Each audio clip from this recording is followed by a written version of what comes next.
The silent call. The crystalline towers of Lumeria Prime gleamed in the twin sunset, their surfaces catching light in endless refractions that scattered rainbows across the floating gardens and suspended bridges connecting them. For 3,000 years, the Lumari had built their civilization in harmony with the unique gravitational properties of their world, creating cities that seemed to drift like clouds among the upper atmosphere of their gas giant moon. Mira stood on an observation deck, her translucent skin shimmering with bioluminescent patterns of worry as she watched the communication arrays. As chief archivist of the Lumari Historical Institute, she had spent decades studying the ancient records, including the sealed archives that most of her people had forgotten. The forbidden histories that told of a time when the Lumari weren't alone among the stars. The long-range scanners have confirmed it, said Tauren, her assistant, joining her on the platform. His luminescence had dimmed to almost nothing, a sign of extreme distress among their kind. The Krell battle fleet has crossed the Nixon Divide. The Council still refuses to acknowledge the danger. Mira's inner light pulsed with resignation. They believe diplomacy will save us, as it has for generations. The Krell don't practice diplomacy, Tauren replied, projecting a holographic display from his wrist device. Look at what happened in the Corellian sector. 3 civilizations, all more militarily advanced than ours, all reduced to vassalage within a single orbital cycle. The images showed worlds burning, cities in ruins, and populations being herded into massive labor complexes. The Krell Dominion had expanded rapidly in the last decade, consuming everything in their path. Unlike other expansionist empires that sought resources or territory, the Krell seemed to desire only one thing: subjugation. Their entire social structure was built around the concept of hierarchy and control. They didn't simply conquer worlds, they reshaped them into extensions of their hive-like society. What do you suggest we do? Mira asked, though she already knew the answer, had known it since she first discovered the sealed records in the deepest vaults of the Institute. Tauren lowered his voice to barely more than a vibration in the air. We need to activate the Earthlink. Even hearing the word spoken aloud sent a shiver through Mira's form. Earth, the forbidden world. The planet of warriors that the Galactic Coalition had quarantined centuries ago, fearing their unpredictable nature and their terrifying capacity for both violence and compassion. The Coalition sealed all contact with Earth for a reason, Mira said, though there was no conviction in her words. The Coalition abandoned us the moment the Krell crossed the divide, Tauren countered. They withdrew their peacekeeping forces to protect their core worlds. We're on our own, Mira. She knew he was right. The Lumari had never developed weapons. Their gifts were in art, philosophy, and the manipulation of light and energy for creation rather than destruction. Their defensive systems were designed to deflect natural threats like asteroid impacts, not warships. Come with me, she said finally, her decision made. Deep beneath the central archive, past security measures that recognized only her specific bioluminescent pattern, lay a chamber that had not been accessed in over 2 centuries. The air was stale, the technology ancient by modern standards, but still functional. At the center stood a device unlike anything produced by Lumari engineering, a quantum transmitter with an impossible range, built to pierce the barriers that had been placed around a single star system far across the galaxy. Is that it? The Earthlink. Tauren's patterns shifted to express awe.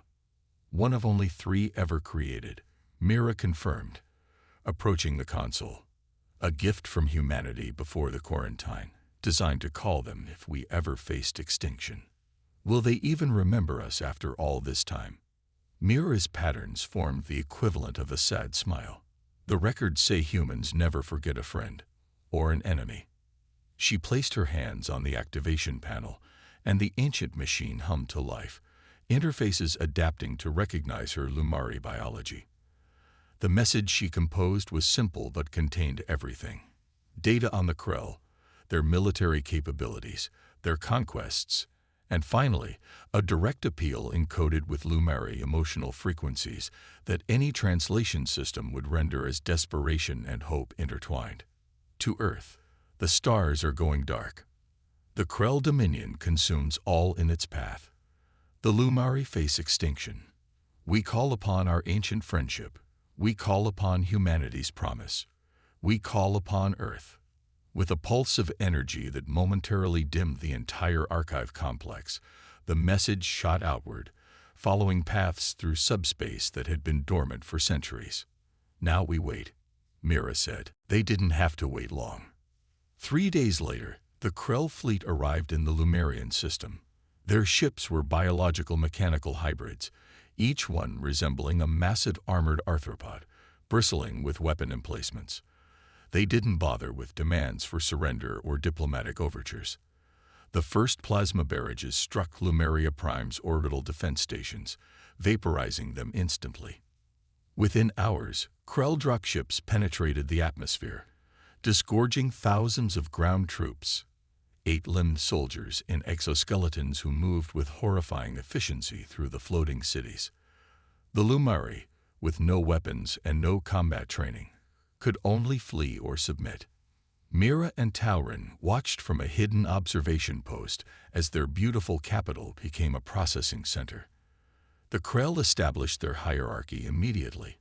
Massive queens directing operations, specialized administrators cataloging Lumari for labor assignments, and endless ranks of soldiers enforcing compliance. They're going to strip our world of everything that makes it ours, Tauren whispered, his light patterns so dim they were barely visible, a survival adaptation to avoid detection. The Earth signal showed receipt confirmation. Mira replied, clutching a small device that monitored the quantum transmitter. But there's been no response. A week passed.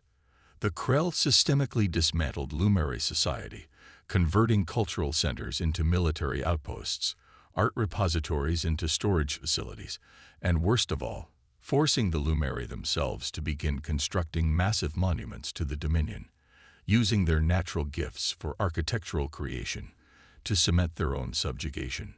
Mira had almost lost hope when her monitoring device suddenly activated, showing an incoming transmission on the Earthlink frequency. She and Tauren rushed to the hidden chamber beneath the ruins of the archive. The message was short. Signal received.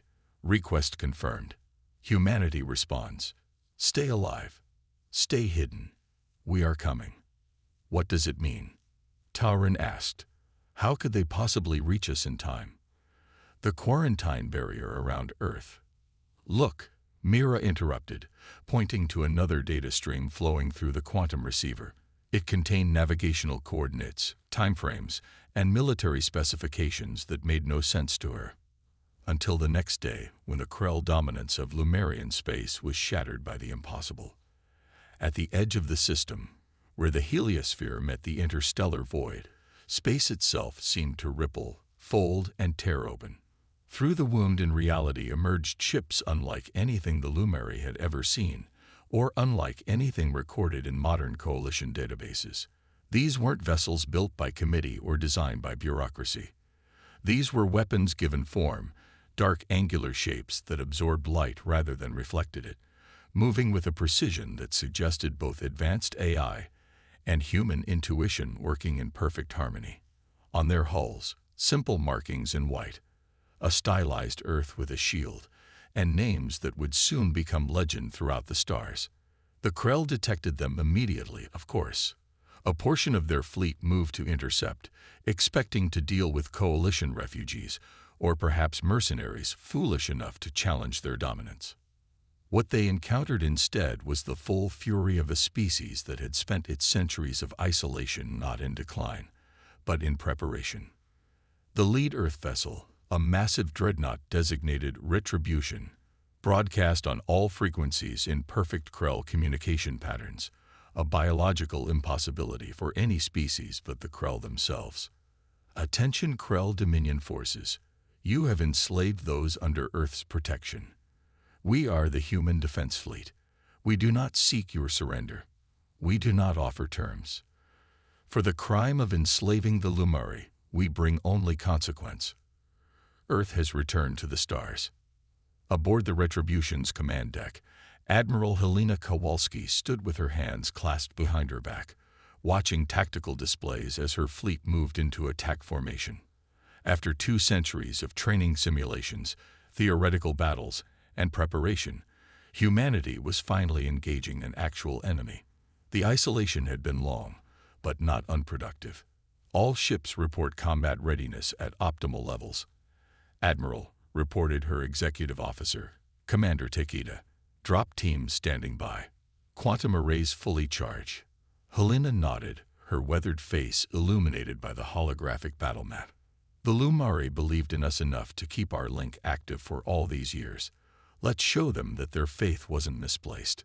She touched a small pendant at her neck, a crystal given to her great-grandmother by a Lumari diplomat just before the quarantine, a promise kept through generations. Begin the liberation, she ordered. All ships, weapons free. Show these Krell what humanity remembers about war. And across the void of space, the human fleet accelerated toward Lumeria Prime, bringing with them something the Krell had never encountered in their conquests. A species that viewed the protection of others not as a burden, but as a sacred duty.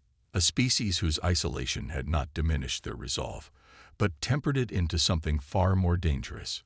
Earth had returned to the stars, and the galaxy was about to remember why. Reckoning. The first Krell dreadnought exploded without ever firing a shot.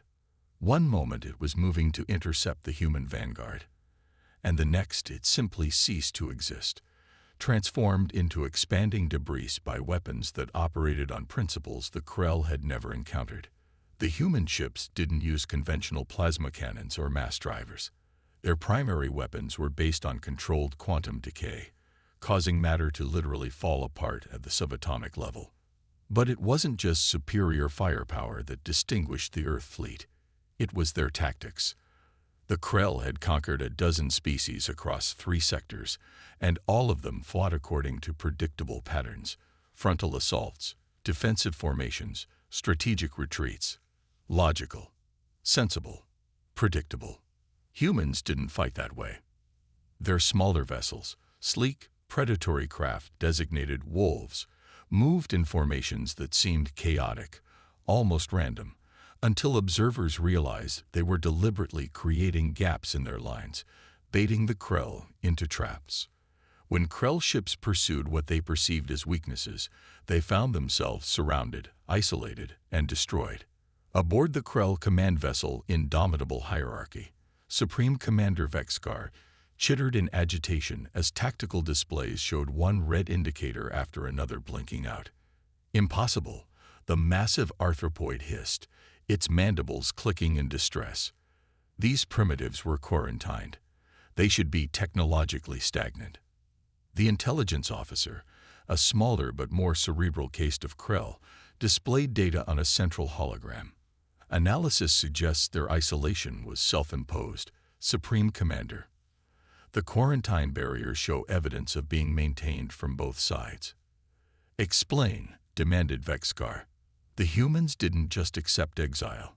They enhanced it, used it. They've been developing military technology in complete secrecy, without the constraints of coalition oversight or the need to comply with interstellar regulations. On the display, another Krell battle group vanished as human ships executed an impossible maneuver, folding space around themselves to appear simultaneously at multiple points in the battle zone. They're not just fighting us in space, the intelligence officer continued. They've deployed ground forces on Lumeria Prime and 3 other colonies. Down on the surface of Lumeria Prime, the Krell occupation forces were experiencing something they had never encountered: infantry combat against humans. Captain Maya Rice led her drop team through the crystalline undercity of the Lumeri capital, moving with a silence that belied their powered armor. Each suit was a masterpiece of human engineering: reactive camouflage, strength amplification, integrated weapons, and neural interfaces that allowed the soldiers to communicate without speaking. Contact, northeast quadrant, transmitted Sergeant Chen from his forward position. Processing center. approximately 200 Lumari being prepared for off-world transport. Krell guards, 30 plus. Maya accessed the tactical feed from Chen's helmet cam, analyzing the situation. The Krell had converted a Lumari cultural center into a sorting facility where the translucent natives were being fitted with control collars and loaded onto transport vehicles. Teams 2 and 3 circle around to the emergency exits, Maya ordered. Team 1 with me. We go in quiet until we can't. Then we go in loud. Priority is civilian extraction. Unlike the Krell, who saw warfare as an exercise in overwhelming force, humans had spent centuries perfecting the art of asymmetric combat. Maya's squad didn't need numerical superiority. They needed precision, timing, and the element of surprise. They had all three. The first Krell guards died without ever seeing their attackers. Silent projectiles that carried nanite payloads targeted specifically to the Krell nervous system. No sound, no flash, just sudden neural shutdown. By the time the remaining guards realized they were under attack, Maya's team had already secured half the facility. "What are you?" asked one of the Lumari as Maya's armor reconfigured, the camouflage deactivating to reveal the Earth insignia. "We're human," she replied, using her suit's translator. "Friends of the Lumari. We receive your call." The Lumari's bioluminescent patterns shifted in what Maya's systems interpreted as shock and hope. The archives spoke of humans, but many believed you were just legends.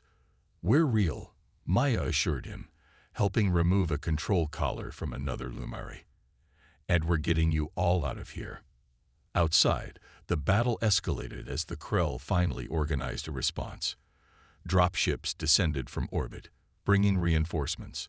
Maya's squad found themselves pinned down in the cultural center with 200 Lumari civilians. "Command, this is Reyes," Maya transmitted to the fleet. "We need extraction at these coordinates." Heavy opposition. The response came not from a human voice, but from an AI tactical system. "Captain Reyes, analysis of your situation indicates conventional extraction is not viable. Alternative approach authorized. Designate safe zone and standby." Maya didn't question the order. 8 years of training with Earth's defense systems had taught her to trust the integrated human-eye command structure. Everyone, center of the room. Now, the Lumari and her soldiers clustered together as Krell forces surrounded the building.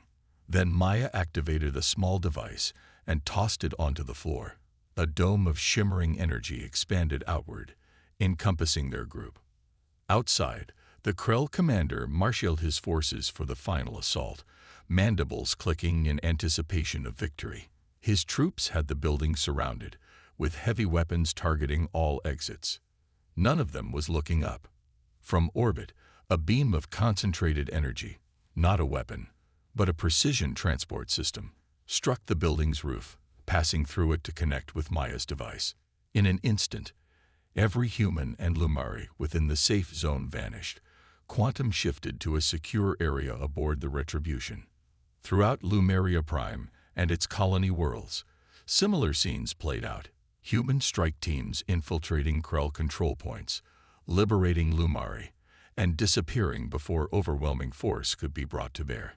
It wasn't a conventional war of territory and attrition.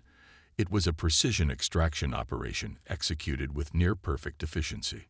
In orbit, Admiral Kowalski watched the tactical displays with satisfaction as the final evacuation transports departed the surface. "All civilians secured," Admiral, reported Commander Takeda. "Ground teams report 98% extraction success rate." Helena nodded. "And the Krell? Their fleet is in disarray. Our wolf packs have destroyed or disabled 63% of their capital ships. The remainder are attempting to regroup at these coordinates." Takeda highlighted a region of space near Lumeria Prime's outermost moon. "Perfect," Helena said. "That's exactly where we want them." On the command channel, she issued the next phase order. "All ships, Operation Guillotine is now active. I repeat, Guillotine is active." Across the Lumerian system, the human fleet's formation changed. The seemingly scattered attack groups suddenly converged in a coordinated pattern, herding the remaining Krell vessels into a precisely defined zone of space. The Krell, believing they were finally organizing an effective counterattack, didn't realize they were being manipulated by superior tactics. By the time Supreme Commander Vexkar understood what was happening, it was too late. From hyperspace emerged a second human fleet, not warships this time, but massive engineering vessels. They immediately deployed a network of devices that surrounded the Krell concentration point. "What are they doing?" demanded Vexkar as his sensors detected massive energy buildups. The answer came when the devices activated simultaneously, creating an overlapping field that completely isolated that region of space from the surrounding universe. Inside the field, the laws of physics could be selectively modified. Admiral Kowalski opened a direct channel to the trapped Krell command ship. "Supreme Commander Vexkar, I am offering you a single opportunity. Surrender your forces, provide complete data on all Krell operations in this sector, and agree to permanent withdrawal from Lumeri space. In return, we will allow your remaining ships to depart." Vexkar's response was predictably defiant. "The Dominion does not surrender to primitives. We will destroy you and take your world as we took this one." Helena sighed, closing the channel. Some lessons have to be learned the hard way. She turned to Takeda. "Activate the field." Inside the containment zone, Krell ships suddenly found their propulsion systems failing as the modified physics field interfered with their exotic matter drives. Weapons misfired or shut down completely. Communication systems dissolved into static. It wasn't a battle anymore. It was a technological demonstration. "Attention Krell vessels. Broadcast Helena on all frequencies. You are experiencing a localized alteration of physical constants. This technology is one of many developed during Earth's isolation. We could destroy you all with conventional weapons, but we want you to understand something. Humanity didn't spend 2 centuries hiding. We spent it preparing." The message continued, transmitting directly into every system on every Krell ship. "Return to your dominion with this knowledge. The Lumari are under Earth's protection now, as are all victims of your expansion. Cross this line again, and next time, we won't be so merciful." With that, the human fleet deactivated the containment field, allowing the crippled Krell vessels to limp away. In the aftermath, as Lumeri refugees were settled aboard Earth, support ships and plans were made for the reclamation of their worlds. Mira found herself aboard the Retribution, invited to a meeting with Admiral Kowalski. The human commander was not what Mira had expected. The ancient archives depicted humans as fierce warriors, but Helena Kowalski was a small, gray-haired woman whose strength seemed to lie in her calm intelligence rather than physical prowess. "My great-grandmother received this from your people," Helena said, showing Mira the crystal pendant, "a symbol of friendship between our worlds." Mira's patterns shifted in recognition. "The promise crystal. I've seen it in our oldest records. It was given to humanity as a pledge that we would never forget you, even after the quarantine." "We never forgot you either," Helena replied. "When your message came through the Earthlink, it activated protocols established centuries ago. Earth has changed, Archivist Mira. We've unified, advanced, prepared, not just technologically, but philosophically. We understood that isolating ourselves was necessary for a time, but we always intended to return." "But why?" Mira asked. "The Coalition feared you, rejected you. Why would you still help us?" Helena smiled, looking out the viewport at the stars. "Because that's what humans do. We protect our friends. We stand against bullies. And most importantly, we remember our promises." As the Earth fleet prepared to escort the Lumari back to their homeworld, news of humanity's return spread across the stars like wildfire. In coalition chambers, panic ensued.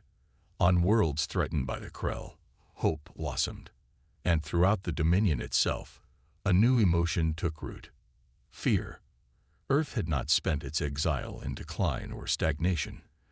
It had spent it becoming something new, a civilization that combined its natural human tendencies toward innovation and protection with the wisdom to use those gifts judiciously. They weren't conquerors. They weren't even punishers. They were guardians who answered when called.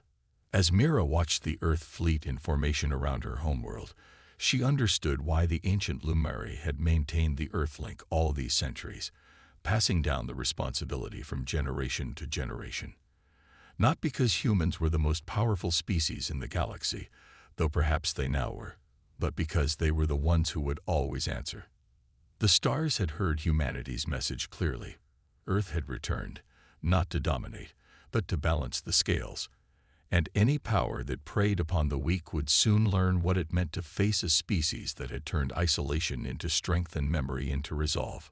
The age of humanity had begun again, not with a declaration or a demand, but with a simple response to a desperate call. We are here. We remember, and we will protect.